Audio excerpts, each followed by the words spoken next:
proud of farmers today, and I want to continue to do so. You guys all, this is Derek's classmates. They're in the same class as him. This is Derek Lee's great uncle, Mickey, and he is giving, as I said earlier, the greatest gift that anyone can give, which is his time. When my class went back up to write him thank you notes, they said, "How much is he being paid for this?" I said, "He's volunteering to be here to talk to young people." So please be on your best behavior, and I know you'll enjoy it. Welcome him. Thank you.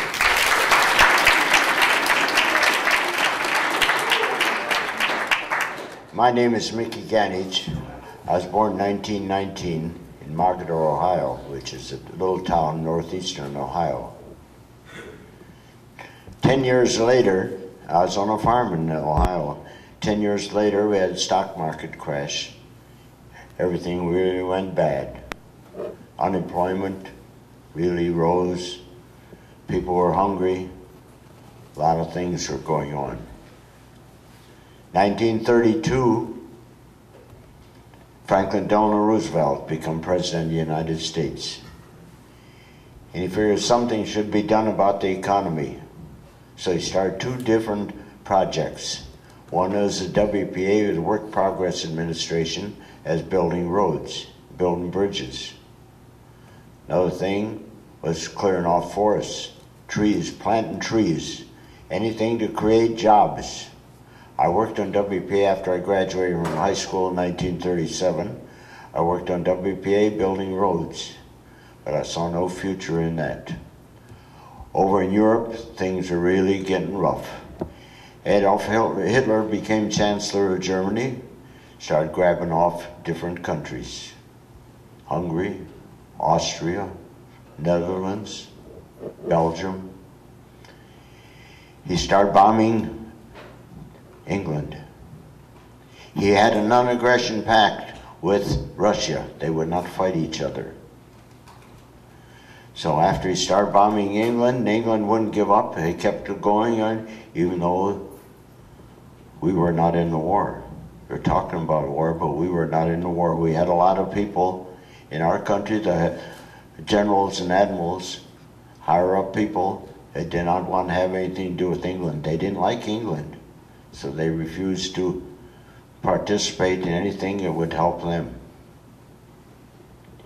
So Russia was on Germany's side. At least they were neutral for the time being. They had this non-aggression pact. Things are really getting bad. So Russia got invaded by Germany. Even though they had a non-aggression pact with Russia and Germany between the two of them, he figured there if he invaded Russia, England would give up. So we start sending supplies over to Russia because anything to stop Germany. We had the Remembrance run, which is northern Russia, sending our supplies over to them. A lot of our ships are being sunk. We were not in the war. A lot of our ships are being sunk off the East Coast. People could see them on the ocean, on Miami, Virginia. They could see ships being sunk, but we were not in the war. Our high-ups were, oh, we had a few ships that sunk, that's all, but we were sinking U-boats, which was a lie. We were not sinking U-boats. We were getting all kinds of ships being sunk. We were trying to help Russia because we wanted to stop Germany. Over on the other side, in the Pacific, Japan had already taken over a lot of the East Indies, Singapore, a lot of the countries over there, because, in fact, they invaded China. But we were not in the war. Some of our pilots there figured they would get into it, so they joined the Flying Tigers, flew for Flying Tigers at General Sonold over there, but we were not in the war. The country was not in the war, even though we talked about the war. Some of our pilots went over to England, flying planes for the RAF, but we were not in the war. They'd been talking about whether we'd get in the war. We had a lot of stuff going to Japan. We had been sending metal, all kinds of supplies to Japan. And then when Japan started invading China and these other islands there, we put an embargo on Japan. We were not sending them any more supplies. Japan is a country that needed supplies from different places. Rubber, all kinds of metal, tin, anything. They depend on different countries there to get their supplies. We put an embargo on them.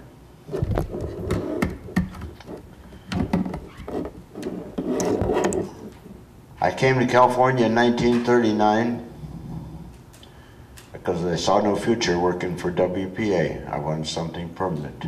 I had a sister and brother living in Oakland, California. Got a job in a rubber shop. But they went on strike every year, about a month during about Christmas time. So I saw no future in that. They started the draft in 1940. Anybody 21 years old or over registered for the draft. A couple of people I knew, higher up people that more knowledgeable than I was, said, you get in the draft, you get drafted, you're going to be in the Army there, you'll be sleeping on the ground and cold food and all that. If you want something a little bit different there, join the Navy, Air Force, or Coast Guard. So I went to the post office in Oakland as a recruiting office. I enlisted January 1941 in the post office. I got good grades. I was fortunate enough to get good grades in school, so I had a little bit of choice. So they sent me to San Diego for boot camp.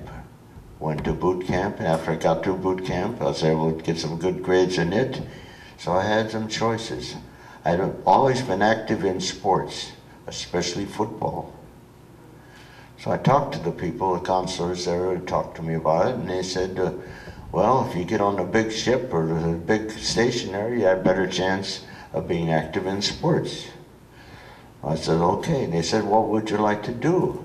I said, well, mechanically minded I am not. So I said, how would you like to steer a ship under the Golden Gate Bridge? And me being a farm boy, never even saw anything closer than a ferry boat except in the movies there. I said, that sounds great to me. So I was assigned to the battleship Pennsylvania.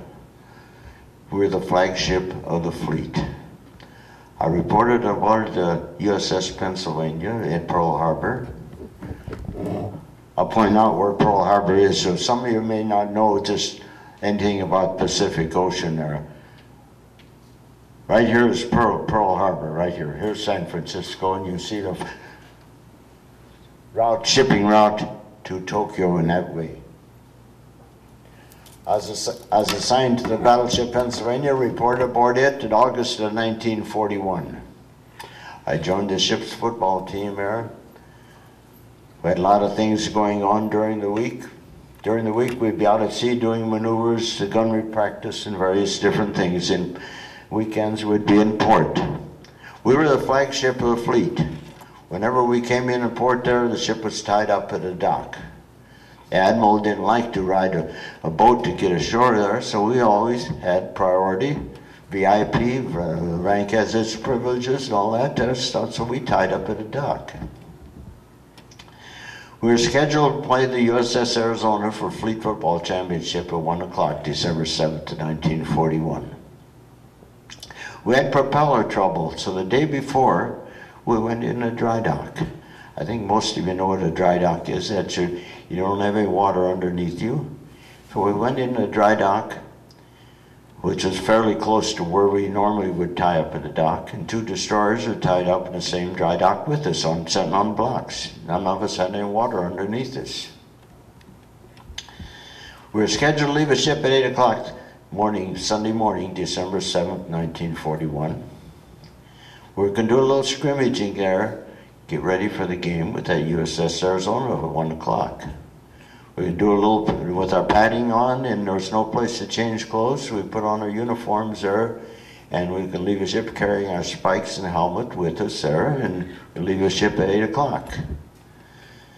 That morning, about 7 minutes of 8, phone rang up. The quartermasters there, which I was a quartermaster, are in the living compartment right close to the rudder, way back in the back part of the ship, bottom part of the ship there, close to the propellers.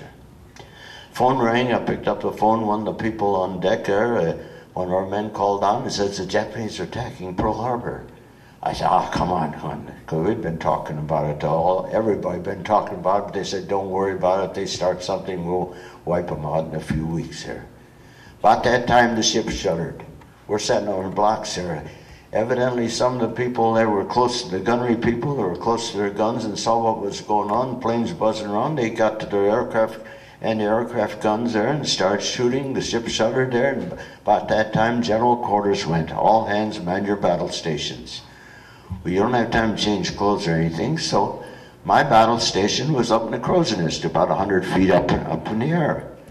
So, go up there with my padding on there, a little trap door to get up there about this much, pull myself through to get up there. My battle station was the lookout there. Ships burning, planes burning. Up to that time, they figured the biggest threat to our country would be sabotage. So they bunched all the planes, all your airports there, all your air stations there. They bunched up all the planes there so it'd be easy to protect against sabotage. That's why all the planes, when the Japanese planes come in, they just wiped out rows and rows of planes there when they came in. They figured our ships were safe there in Pearl Harbor because the port is dredged to 40 feet. A torpedo, when a torpedo is launched, I think most of you know about what a torpedo, what it does when they launch it, it goes way down and comes back and then levels off. So they figure it's safe from any torpedo. So we figured our ships were all safe there in Pearl Harbor. Japanese knew that. So they rigged, I'm not sure just what kind of rig that they had, but it got something on the torpedoes that made them so they would be a little lighter and they would not sink so far in the mud. So as a result, they came in and just wiped out torpedoes into the various ships there. They had clear sailing. Up to that time, the strength of the Navy were battleships. We had 8 battleships in port that time. 8 battleships there, to 1,500 people in each one of the battleships there.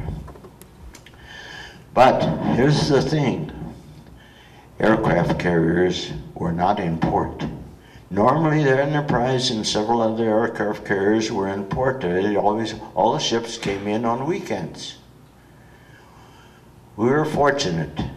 The aircraft carriers were taking planes to Wake Island and Midway, and they were not in port.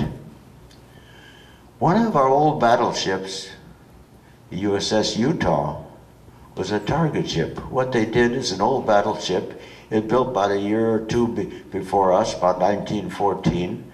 It had boards and planks stretched out on it, and they used it for target practice there during the week here. Planes would come by and drop bags of flour on it, various things there, to use it for target practice there. It wouldn't endanger the people on the ship, but it was used for target practice there. So it was the only ship that looked something like an aircraft carrier, and it was torpedoed, and it's one of the two ships that are still there. Of those ships that were hit, only 2 ships are still there, the USS Utah and the USS Arizona. On the USS Arizona, I'd like to mention, I didn't find out till the next year. One of the fellas on the USS Arizona lived about 100 yards down the street from me. His name was Howard Royer. I played football against him. He went to a different high school. We played the same position, guard there. He was on the USS Arizona. He's one of them that's still on there. I didn't know that till I went back home to Ohio there the next year. But the Japanese was scheduled to have 3 different attacks.